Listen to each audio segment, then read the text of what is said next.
Hey guys, welcome back again to Fruitopia here in Melbourne, Australia, Zone 9B. I hope you enjoyed that part one that I did from the back here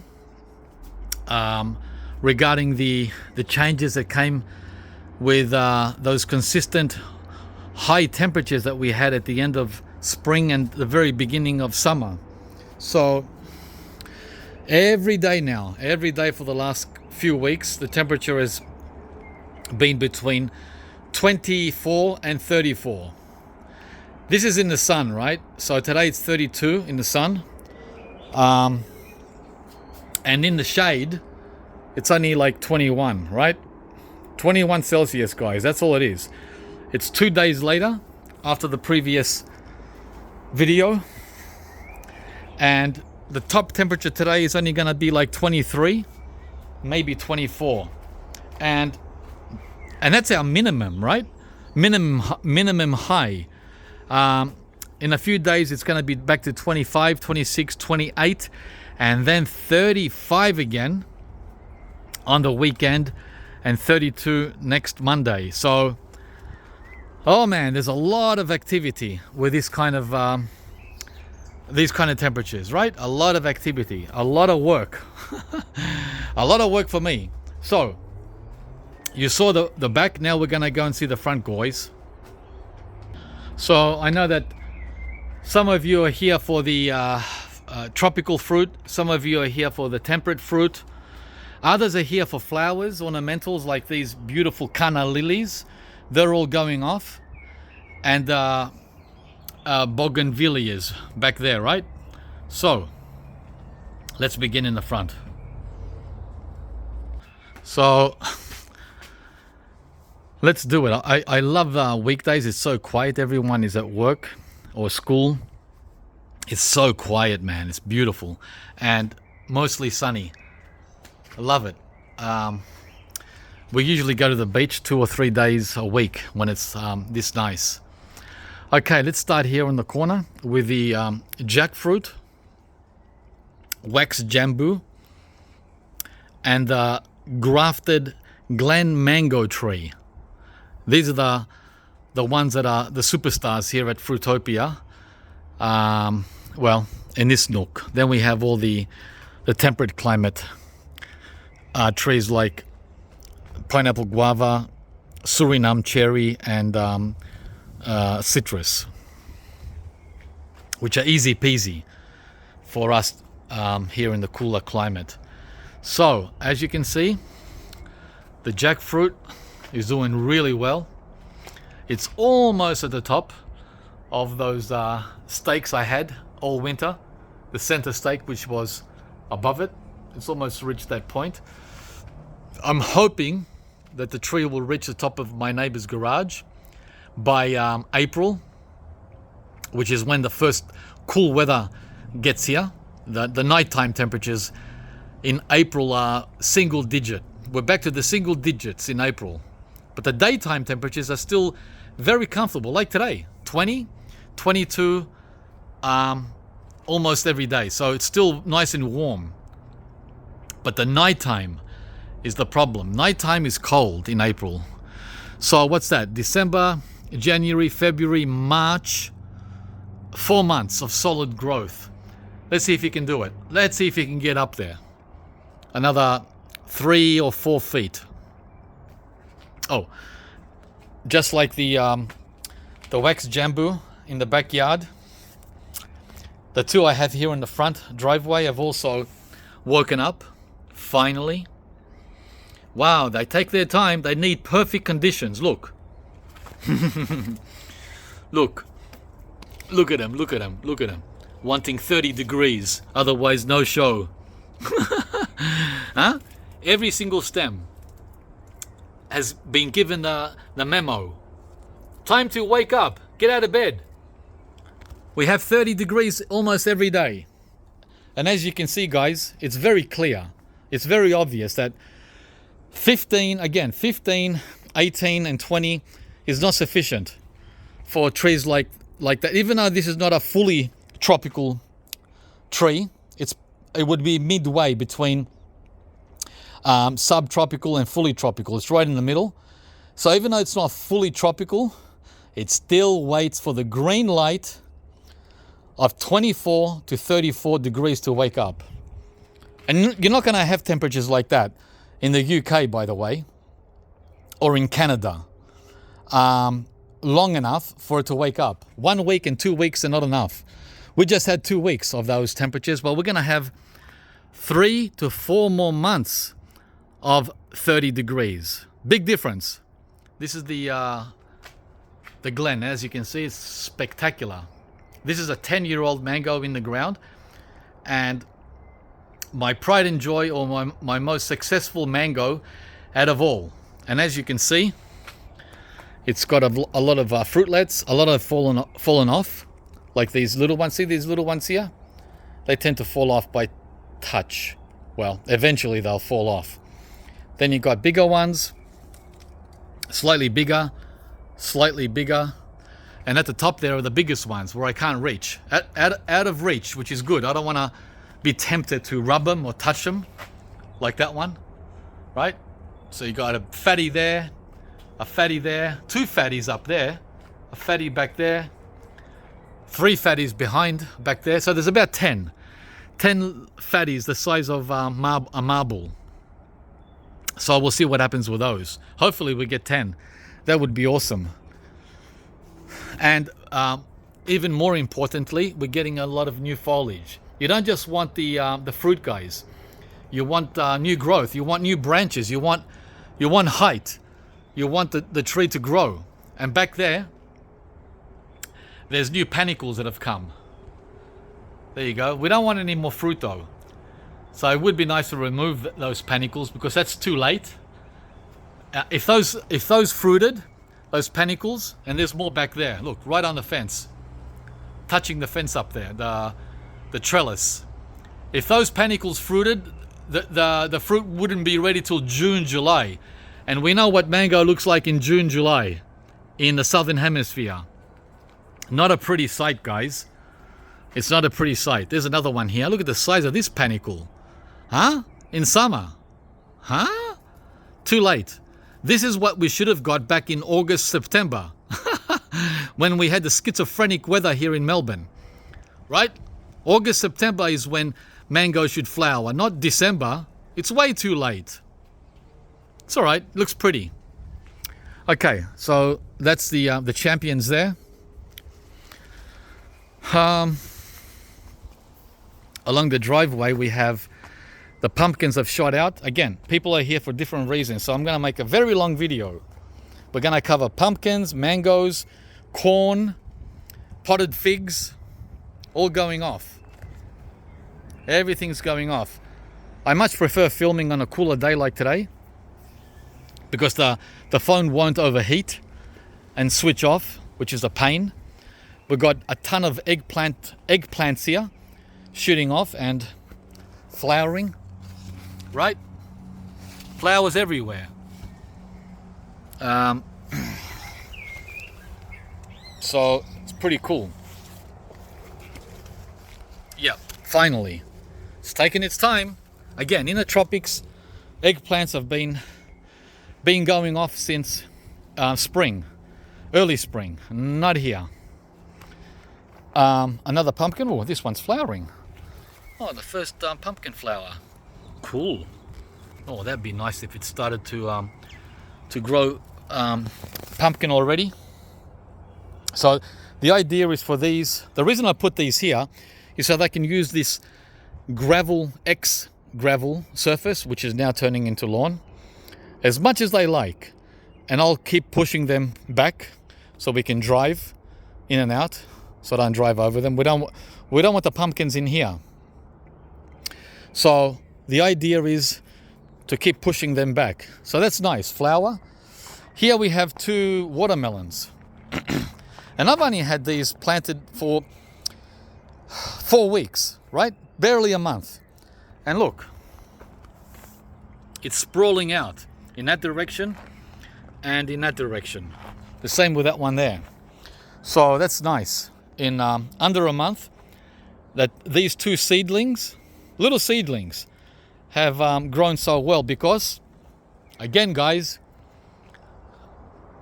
hot sun, all day sun, every day. Temperatures above 24 every day. Forget about, I told you, forget about 15 and 20. You're not going to get watermelons and pumpkins with 15, 18 and 20. There's another watermelon. This one is reaching out to the corn. More corn, right? And another one here, another pumpkin. Climbing up the pomegranate pot. So I've got a lot of work to monitor. These are starting to form. These are Rosavaya and Azerbaijani pomegranates. Here's one that's formed. In Sydney, Ben's wonderful pomegranates are already fully formed. They're already this big, like tennis balls. So guys, that tells you that in Melbourne, we're 2 months behind Sydney. We're 2 months behind Sydney, not Queensland, Sydney. Our wonderful, my neighbour's wonderful pomegranate is only just formed last week. Look, last week. The first week of summer, he got his first wonderful pomegranate. Well, that one's mine. It's on my side. And here's another one there, right? That's right on the boundary. I think we'll split that one. Yeah, we'll split that one. Anyway, he's pretty cool. He's a nice guy. There's another one up there. Oh, there's a big one up there. I didn't see that one. Okay. So they've been coming for a while. I just didn't notice. There's one the size of a ping pong ball. Yeah, okay. Yeah, guys, I can't see everything. I can't see everything everywhere all the time. All right, so what else do I want to show you? Oh, look at this. This is my 3-year-old Kensington Pride seedling mango in the ground. It's been in the ground for 2 years. Unprotected. This seedling mango has never had a cover on it. No protection, no frost cloth and no shade cloth. Look. Look at this. No cold protection. I'm repeating it over and over because some of you might be new and some of you might not be able to believe it. Look, these are new leaves. These are very tender, very tender. I've lost a lot of mango trees because I haven't protected these leaves from a hot sun. Well, this seedling is saying, stuff you to the hot sun. I'm gonna enjoy the hot sun. It's not gonna faze me at all. Nice. And the reason why it can handle the hot sun, guys, is because the roots in 2 years have grown out. So it's getting what it needs to sustain itself from the hot heat and the cold, right? It's, in other words, this mango tree is established now. It's very hard to kill this tree. Now, it's also wanting to hold fruit, which I'm all for. I wouldn't mind having, let's say, between 2 and 5 mangoes from this KP, right? One here, let's say, one there. See how they're falling off? Look, see how they're falling off? So it's still early. There's a lot. This one is still flowering. This has just started flowering. Wow, he's a bit late. That's a late one. We don't want that. Actually, even these are late. But this one here has some chance of giving us some fruit before winter. Hey, my sidekick just arrived with my lemonade and mint. Lemonade and mint. Bali style. Oh, nice. Thank you very much. Thank you very much. Oh, guys, I feel spoiled. Yeah.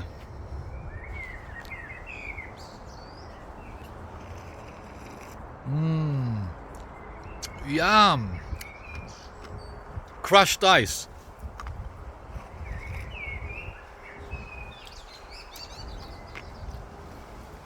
It's a slushy. Okay, let's get back to the video. What was I saying? Oh yeah, the KP seedling. Nice.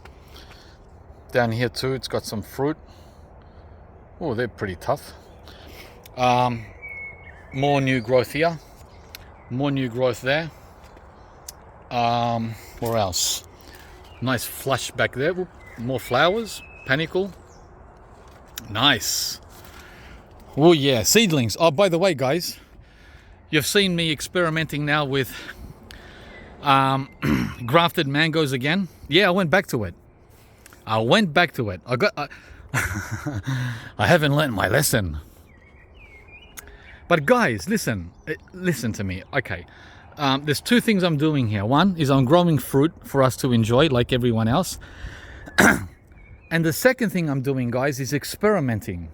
Experimenting means being open to loss, being open to failure, being open to frustration, and what's the other one? You know where I'm going. So everything here is not growing for 100% certainty. It's part of having fun. Remember, guys, I keep using the word fun. And for me, fun is not growing lemons. For me, fun is not growing peaches. That's not fun for me. That's like, yeah, okay, that's nice. That's nice. But the fun, the real fun, is this. Having mangoes in Melbourne. Having avocados in Melbourne. Custard apples, bananas. That's the fun part. Not pineapple guava. Pineapple guava can grow in Scotland. Do you know that? You can grow this in Scotland or in Canada. Whoopee-doo. Big deal. I'm not saying it's a bad fruit. It's a delicious fruit. It's great. But it doesn't excite me as much as this. All right. To me, this is night and day. Night and day. This is like having a little mini miner, and this is like having a Ferrari. To me, they both do the same thing. They both take you from A to B, but this is more fun. All right, now that we understand what I'm doing here, but the Ferrari might not make it. That'll definitely make it. The mini miner will not let you down. 1000% guaranteed. There's a 50-50 chance this one here will fail. Oh well, it's part of the fun. Next. Another wax jambu. Oh, yep. Look at. Can you count all the flower balls? All the flower balls. There's like 500. Talk about excited for the heat. Huh? This is how excited I get when we go to the beach. As excited as this wax jambu is. And there's more around here. As if that wasn't enough, there's more over here. It's loaded. This is a novelty. By the way, wax jambu is a novelty tree like the wampy. I think they're fun. Nothing like a mango, but novelty. Okay, this is another novelty. Rose apple, which is related to wax jambu. Right? Until I find a advanced rose apple. When I say advanced, I mean as big as this mango, right? A 5-footer.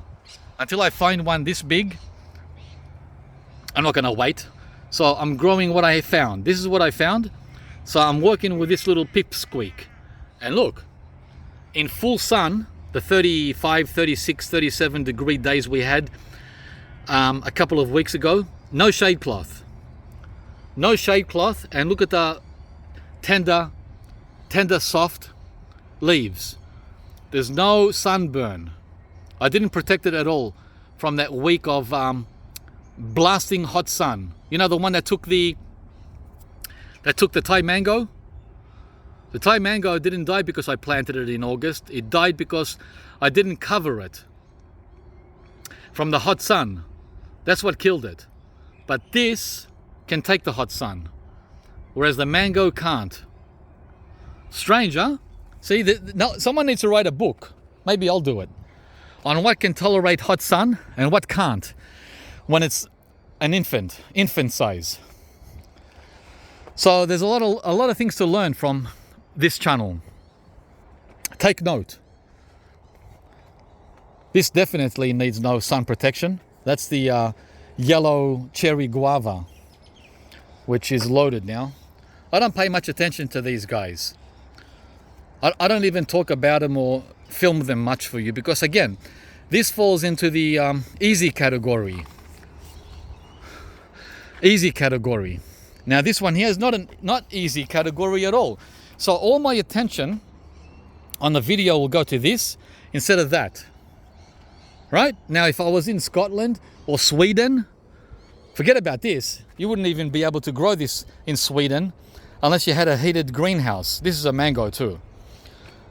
But in Sweden, this here would be a miracle to grow outdoors in the ground. Actually, I don't think you can.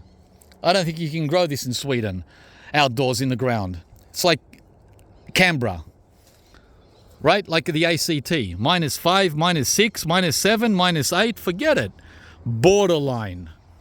So, this is the next mango. This is, look at this, guys. I should have made a separate video only for this tree. Remember this guy here? This is the Florigon, where we were waiting for 3 months for those 2 nipples to open. Right there. There were 2 nipples there. I don't know if any of you have been paying attention, but on this little pipsqueak mango, there were 2 little nipples that we were waiting for them to open. Well, here's one. It's this one here, this. Hang on. This one here. That was the one of them. I don't know what happened to the other one. And over here, this one mysteriously opened. I didn't even see this one coming. So we got 2. We got 2 branches at the top that opened on the first day that we had 35 Celsius at the end of November. That's 2 weeks ago, by the way. Around November 26, November 28, these 2 branches opened, came forward. After 3 months of waiting. We've been waiting since August. Okay, so one day above 30 degrees was enough for this to wake up. And then, the first week of December, like last week, this happened. Look! Look at this leaf. Hang on. Look at the size of this leaf. Huh? It's like 12 to 15 inches long. Guys, heat. There's another one there. Oh, there's 2 long ones. Look. Look at that. It can barely support these leaves, as in, weight. And then you got another cluster here of young leaves. Right? So, and then, it's not done yet. What else does it want to do? It wants to do something in here. There. That one there. Hang on. Let me get a focus on that. Get it in the sun.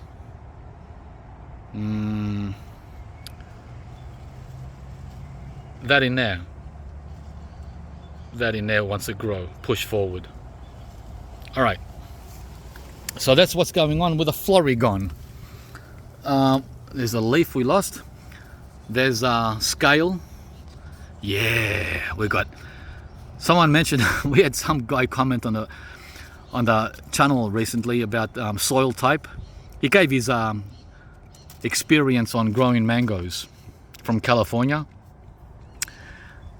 He mentioned 2 things that can go wrong, or 2 things you need to look out for. I can mention 20 things that can go wrong. There's one I just showed you, the scale. He didn't mention that. There's so much that can go wrong with plants, man. Oh, here's another bit of scale. Yep, there's another scale. There's more. There's more. Yeah, so it's a continuous battle. But that's what makes it fun. Yeah, the Florigon is shiny. You never know, it might be the next Glen. We'll see. Okay, let's move along. How long did that all take? 20 minutes just for the driveway. Wow. I got a whole garden here to show you. Looks like we're going to pass 1 hour. So let's make it quick. The red Chateau mulberry. Just took the net off. We just finished having these. The last ones here can go to the birds. We gift them. We give a gift back to nature. There's not much left anyway. Maybe 20 shatut. Next, the persimmons. Look, this is the hachia, and that's the shuruga. Wow, look at the shuruga, man. It's taller than me. It's 5'10". This one. It's only been in the ground for 3 years. Well, in its third year now. So 2 years and 10 months. It's up there. Nice. Look how healthy it is. By the way, did I mention that I spend 5 hours watering the front yard here and 5 hours watering the back? Just in case you're not watching every video, I'm going to repeat myself. It takes me 5 hours to water the front and another 5 hours to water the back. That's why everything is looking incredible. George, why is everything so green? Because someone has been spending a lot of time watering, that's why. Yeah, by hand, not by irrigation or by the flick of a switch. The other one that's woken up with the heat is this, not a torpedo, where's its label? It's down there.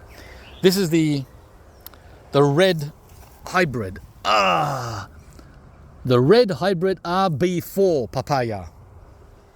Yeah, he's really appreciated the heat, but he wants more before he takes off. He wants more, a lot more. Not 2 weeks. 2 weeks of Queensland weather is nothing for him. He wants at least 2 months before he gets to that height and starts flowering. That's what he told me. What else? Lemonade, right? This is a troublesome tree that I've had nothing but trouble with for the last 10 years. A 10-year-old lemonade tree. But this year, it looks like it's gonna behave, aren't ya? Huh? Yeah, I butchered him. I took off all his branches and then it went green. He went from yellow to green when I gave him a haircut. The Mexican cream guava, they say one of the sweetest guavas in the world. Not in my experience, but remember, it's only 3 years old. So let's hope that year 4 will cause it to sweeten up. I'm gonna do a separate video on the guavas, on the white sapotes, separately. But today we're gonna do an overview of everything, okay? Next, the Eureka dwarf lemon. Also appreciated the heat. He shot out all these branches, right? And flowers. So that's the dwarf lemon. Here's another seedling Kensington Pride mango, one of 2. We got this one and the one I'm going to show you later over there. Right? That one there that's swinging in the wind. That's already in the shade at 1:30 in the afternoon. Shaded by the carob. Monstrous carob tree. What a champion. Right? You guys have seen this. Look at that. Huge pods. Huge pods. Like broad beans. And there's a lot. And it should start flowering now. In Sydney, it's already flowering. A friend of mine up there is growing this as well, and his is full of flowers. No flowers here yet. Carob. It's only 4 years old, and it's over 4 meters. It's 4.5 meters in 4 years. Yeah. This is where I used to have a jacaranda. It took the place of a jacaranda. Unreal, huh? Nice. Nice. This is the hermaphrodite. Clifford. Yeah. Okay, let's move on. There's a little lychee that I recently got from Ross Creek. Starting to shoot out. right? That's only been in the ground for 2 months, barely 2 months. So first signs of growth on the which one is this? Ah, yeah, lychee.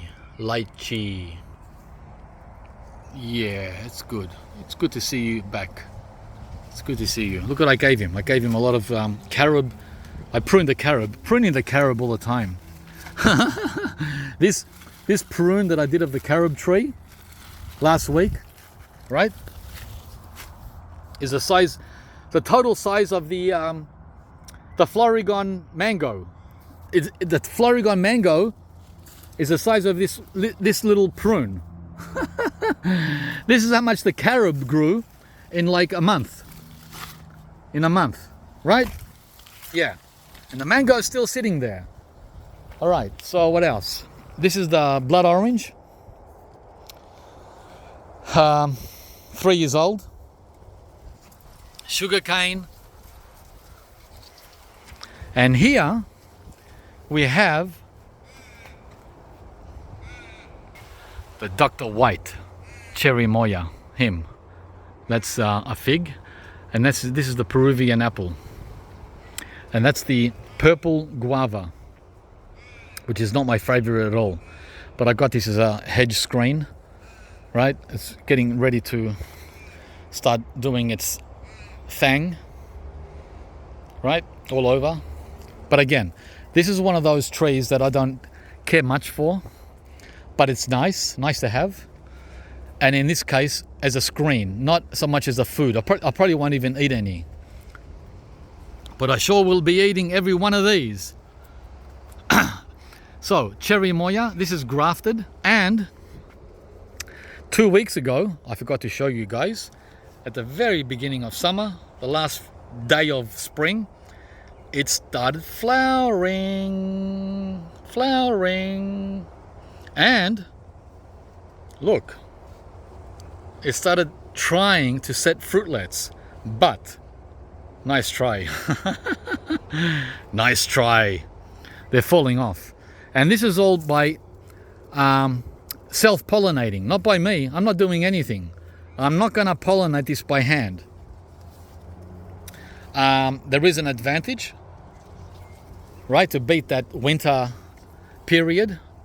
But I'm going to let it do its own pollinating. Let's see. I saw 3 or 4 little fruitlets, but it looks like they all fell off. Oh, it's all right. It'll get more. It'll get more, or it's just not ready. Remember, this tree is only 2 years in the ground. It's a 3-year-old Cherry Moya, and I've had it for 2 years in the ground. Okay, looks like those fruitlets fell off. Oh, here's another one. Two of them. Now, there it is there. I don't know. Maybe that is a successful pollination by the bugs. Maybe. And here's another one right under it. That one. That one there. So one there and one there. 2. Let's see what happens. I'm not playing any role. Let it do its own thing, right? That's how I like it, guys. I don't want to interfere or intervene. I want nature to take care of it. Yeah. So that's exciting to see.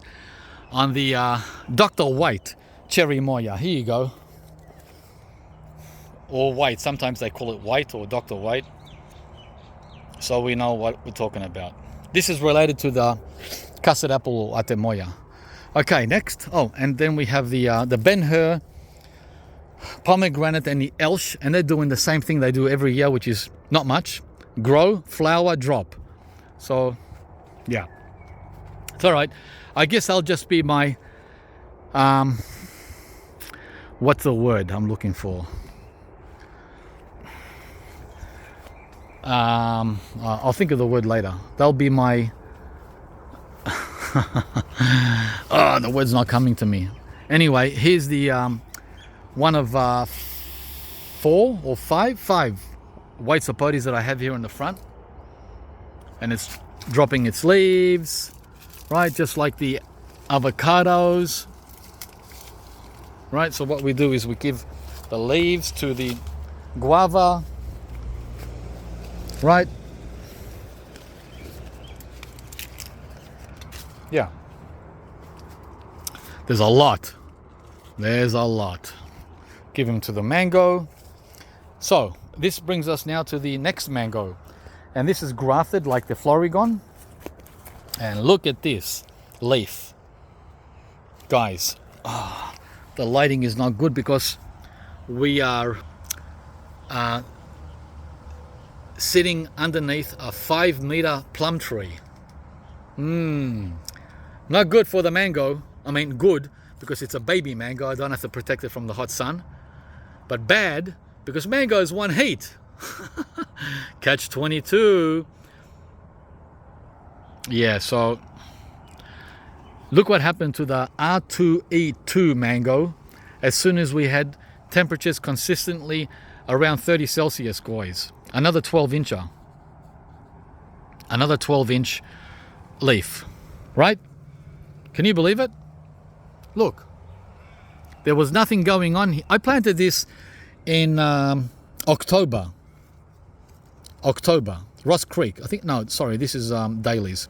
I planted this in October, so about 6 weeks ago. And for 6 weeks, nothing was going on here on the tip. Nothing.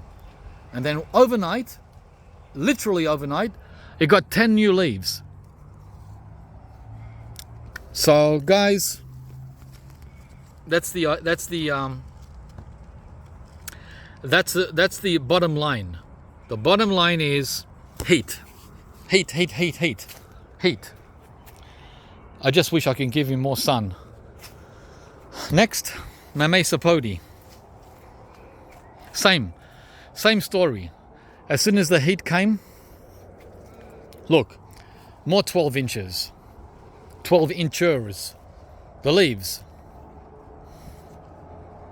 Right? And some bug has got this 12-incher. Wow. You know those caterpillars? I didn't catch him. I come out here every day to catch those caterpillars. It's been overall a success, but looks like I missed him for this one and I missed him for that one. And for this one. He got 3 leaves. Oh well. And I flick it. Look, I go tap with my nail, and that drops all the eggs and the earwigs. We've got the pincher bugs here too. Everyone's here. Next, Sapodia. Again, this is one of the slowest trees that I have, if not the slowest of all. But in the last 2 weeks, thanks to the heat, look, he's got all these new leaves in the center, right? All over. Yeah, baby. So, not much to show, but there's been a lot of movement. A lot of movement from the weather. Canistel hasn't been as forthcoming. I don't know why he's taking his time. But at least he's got two branches trying to grow, right? And let's see, two branches here trying to grow. So we've got four branches taking their damn time. What's going on down here? Oh, that's new. I haven't seen this. So 2 more branches coming here. Yeah, okay. So that right at the bottom, near the ground. Wow. Okay. Whatever floats your boat. So that's the egg fruit. Next, I'm not going to show the white sapotes, guys, because they're pretty much bulletproof, just like the avocados here. The bananas. What else? Oh, the kumquat has finally decided to push forward new growth. Geez, talk about taking his time. I've been flooding it with a ton of water. Like every week. Every week I run the hose in there for half an hour. Half an hour. That's a lot of water. That's like 50 gallons of water at least every week to get this guy moving. It's like, come on. Water, water, water. Epsom salts. What else did I give him? Well, that's it. And some fertilizer. That plant. What's it called? Seaweed liquid fertilizer from Bunnings. The cheap stuff, not sea salt. Yeah, the cheap stuff. So I gave him liquid fertilizer. There's the original tag from 8 years ago. Still got it. Still have it. Actually, that's 10 years old, that label. Because when I bought the tree, it was already 4 years old. And I've had the tree for 8 years. How long is that? That's 12. It's a 12-year-old kumquat. Wow. The Indian white guava has got a full coat now, brand new coat. None of the old leaves are left, except for that one. It's the lucky last leaf. Come on, come off. Oh, gee, didn't want to come off at all. Yeah, they're the old leaves. Oh, there's another one. Oh, that one came off automatically. And here we have a lychee that's also grown out a little since he was half destroyed back in February. So I'm happy that he has recovered. But again, guys, when you're talking about recovery on a sapodilla or a lychee in Melbourne, oh brother, it's like 5 years. It's going to take him 5 years to recover.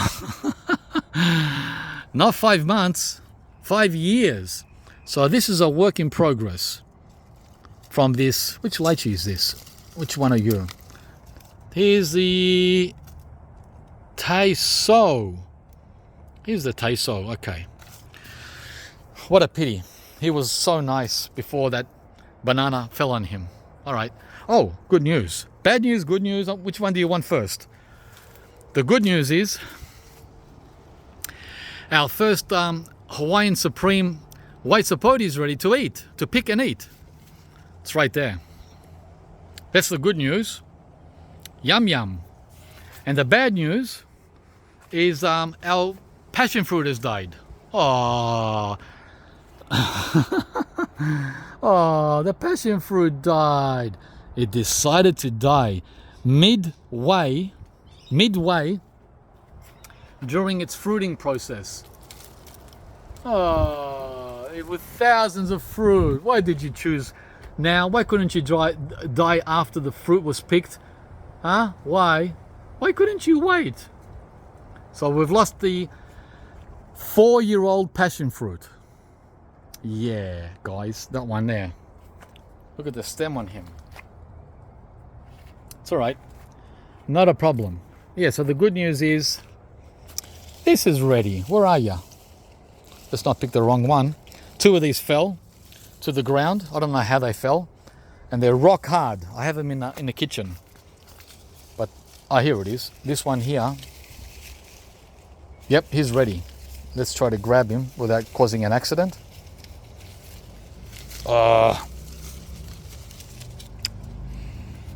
That one there, the one that's yellow. See that one? That one. Yeah, you.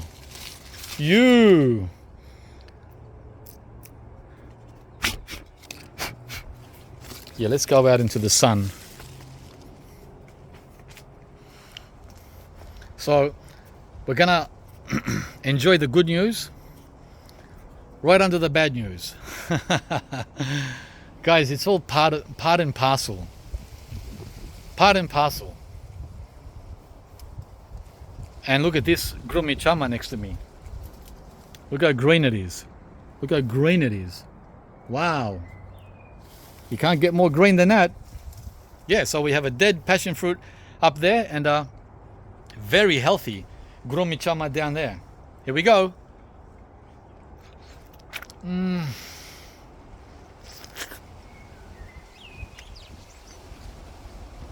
Oh.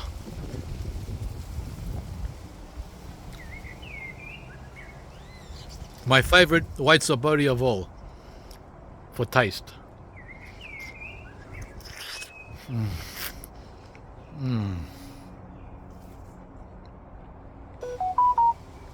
So good, guys, so good. That's next.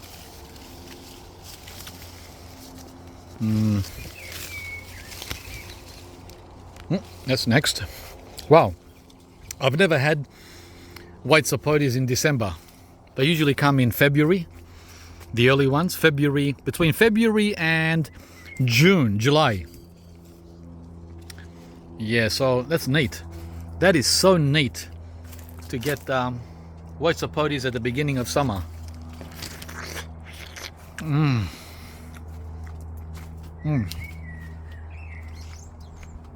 So, Grumichama, these come for Christmas. This is our Christmas gift every year. Brazilian cherries.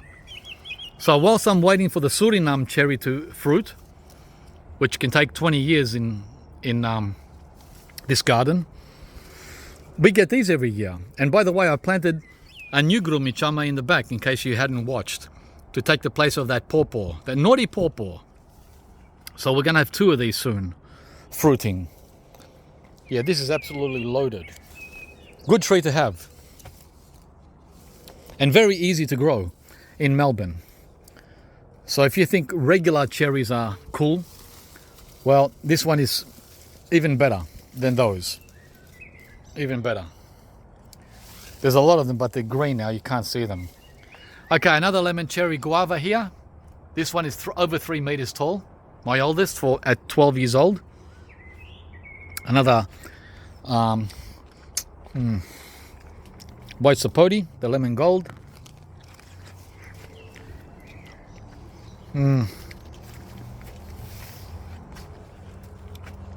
The Vietnamese pomelo. The Paxton prolific custard apple, which is getting its new coat.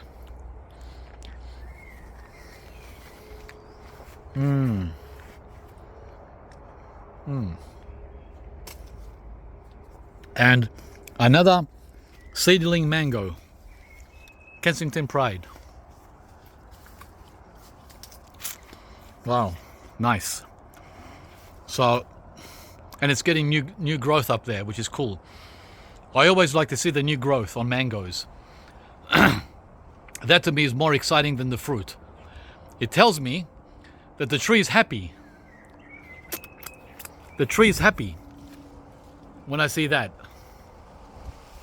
Now, as for the fruit, well, I can go both ways. Fruit and no fruit. But the tree's health, guys, here in the cool climate is more vital. And yes, it has set fruit. Where are we? There. Right? There's a lot of fruit that's set. At least 20 fruit have set. But I don't want to get too excited, because I want this tree, I want this seedling mango to become bigger than 10 times bigger than the glen. I want it to become a super size mango tree. Here I wanted to get up there where the cables are. See the power cables? It's directly under them. I wanted to get as high as that. That's 5 meters. That's how high I want this seedling mango to go. So it would be nice to have fruit, but that'll take away the energy from the tree to do what I want it to do. Because once it gets up there, well, I'm not going to be covering it, evidently. You can't cover a 15-foot tall mango tree. Come on. So yeah, that's the plan. Oh, I think I got some white sapoti in my throat. The white Chateau mulberry, right? It's fruiting for us, even though it's had a very hard life here at my hands. and at the chainsaw's whim, Cara orange in the growing in the shade. Sorry, guy, but it looks like the Vernon white sapote took the seat of who's gonna get the sun. Yeah, it's either one or the other. And as you can see, the Vernon now is growing. See this Vernon white sapote that's 5 meters tall? This is how big I want that mango I was just talking about. I want it this big. Yeah, guys, I'm going I'm going all the way. I want a seedling mango that's 15 feet tall and 15 feet wide with hundreds of KP mangoes. That's my objective, and then I can die in peace. Then I can die in peace. Right? I want it as big as this white sapote. These are easy. These are so easy to grow. Right? So easy. They grow like lemons. As easy as a lemon tree. Everyone should have a white sapote. Come on. What are you guys waiting for? Right? Look. Look at that. I'm not doing anything to this tree. I'm not fertilizing it. I'm not watering it. I'm not doing anything for this tree. And it's a beast. It's a beast. All right. So this is some more of the good news. But I don't know how long the good news is going to last, because a couple of weeks ago we got the Golden Emperor custard apple to wake up, right? That there. But there hasn't been anything else in those 2 weeks. So what's going on? That there showed some promise, right? Some promise. But it all stopped there 2 weeks ago. So I've been watering it. Yeah, it's moist. It's moist. It's mulched. So, Mr. Golden Emperor Custard Apple, I know you're alive. Don't pretend to be dead. Don't give me that pretend look. Huh? Yeah, so I don't know what's up with him.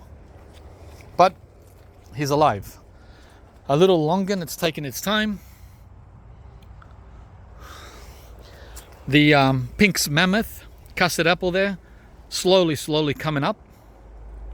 He's taking his time too, but extremely healthy, extremely perky, extremely happy. We have to be patient. The Black Sapote has dropped about 10 little white sapotes of that size. Not that size, that's a new one for next year. Hang on, where are they? It's just dropping them on the ground, and they're really not tasty at all. The little tiny ones, hang on, I think they're all gone now. Yeah, it dropped about 10. They all gone? Yep, all the little ones have gone. Here's one.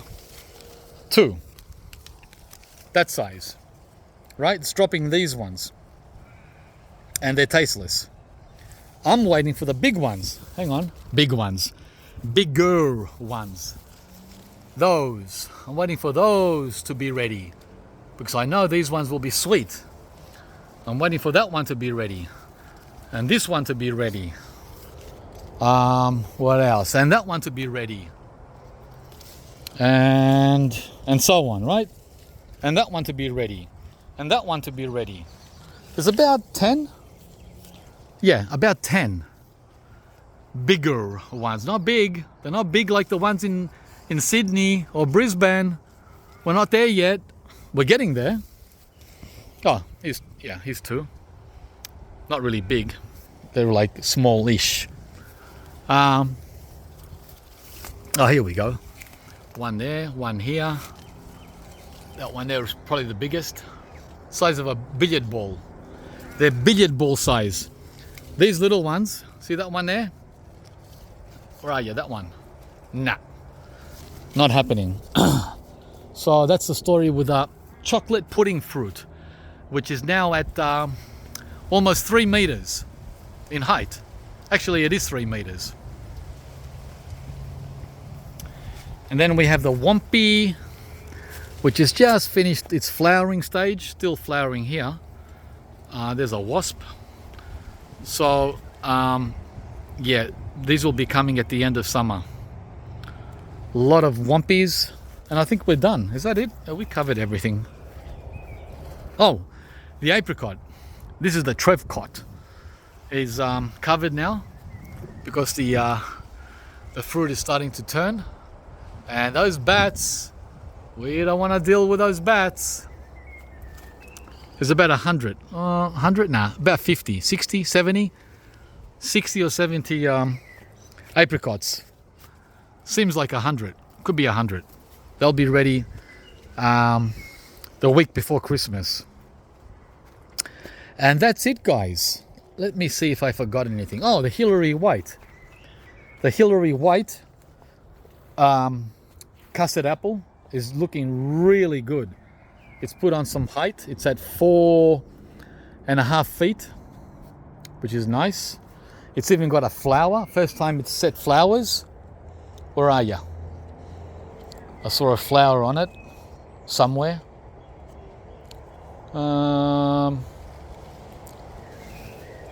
Yeah, but it's super happy, unlike the Golden Emperor. I don't know what the Golden Emperor is doing. Oh, here's the flower. So there's the first flower on the Hillary White. Right? I think there's 2 or 3 flowers, but they're hard to see.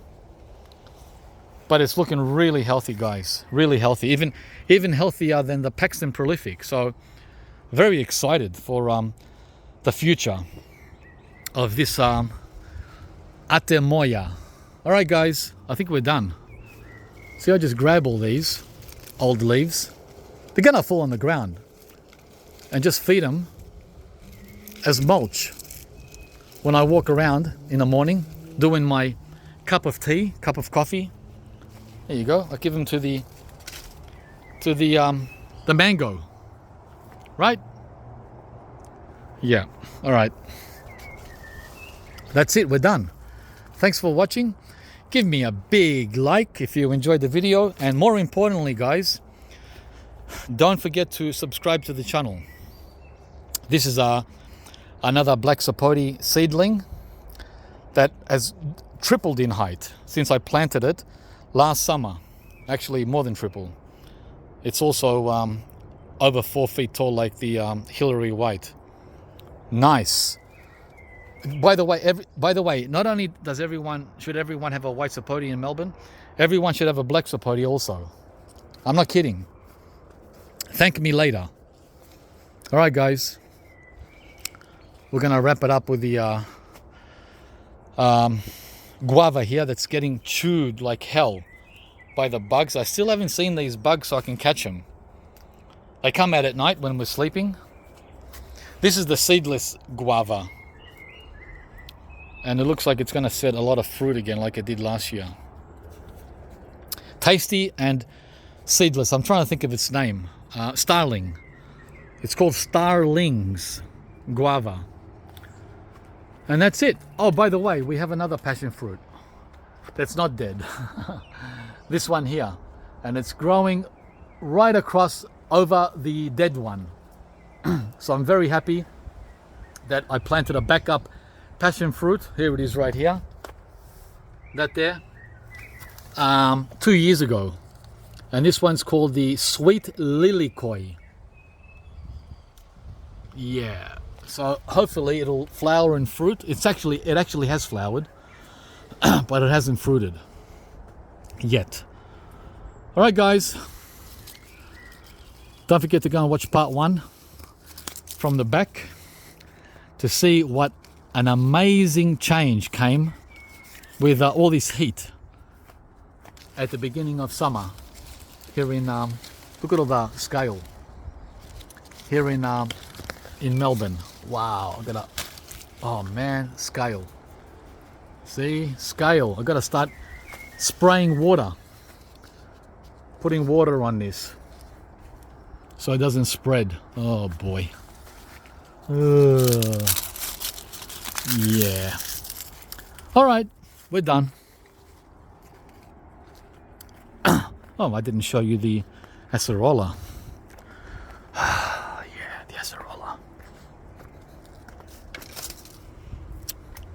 The acerola had thousands of flowers, but I haven't seen any fruit come of the flowers. They came and they went. These flowers, very pretty flowers. So maybe it'll try again and flower. It's still flowering. Oh, wait a minute, what's going on here? Are they little fruitlets? Or are they just flowers? Yeah, flowers. So let's see what happens with take 2 and take 3. It might need 3 attempts for the acerola. And to finish off, we have this jackfruit here, the one I planted a couple of months ago, back in October.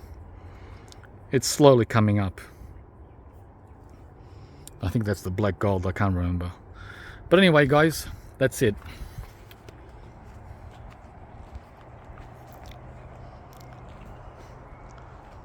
Wow, what a beautiful day. Beautiful day.